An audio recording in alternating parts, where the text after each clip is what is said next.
This is my Tank Courier scooter. I'll show you a few of the upgrades that I've done. First one you can see here, I've added a couple of driving lights to the front, wired them directly to the battery, have a switch on the front dashboard right here that controls them.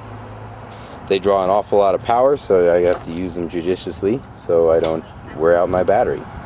Next thing you can see, I replaced the stock radio with the CD player.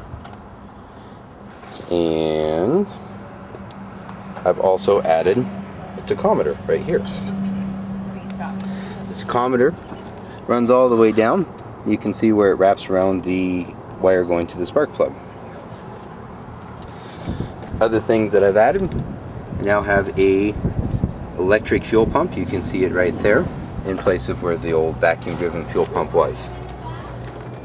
And it now says sunny. Over here you can see the new fuel filter that I've put in that is user serviceable. I've actually added a bunch of slacks so that I can actually pull the fuel filter up so that I can service it.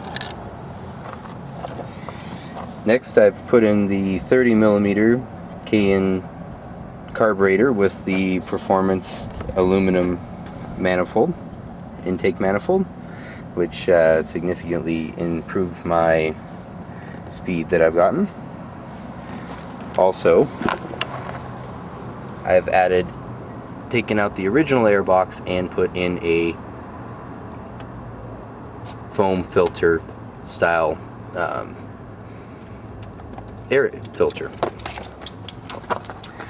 Here I've got a built-in charger that I bought from Harbor Freight and Tool, so instead of having to haul a charger around, I can just plug in right here in the extension cord. I'm also going to add about a 3-foot extension cord that goes to the back, and I'll be able to pull it down from here to charge it, so I won't even need to take my seat off to charge it.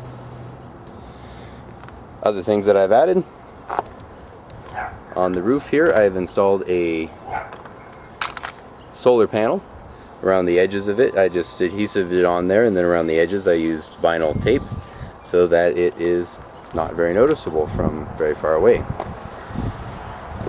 Holes were drilled right through the roof, and the wires run down the back, drilled through the back of the roof here, and they run straight down, ending here. I'm still waiting on a charge controller. I could just use a reverse blocking diode, but I feel safer using a charge controller. So as soon as I get that charge controller, I'll have a solar panel charger that will hopefully keep my battery a little bit better charged with all of my other new toys. Anyhow, those are the upgrades that I've done to my Courier scooter. I've also added the Dr. Pulley variator, which I have a separate video on changing the weights on.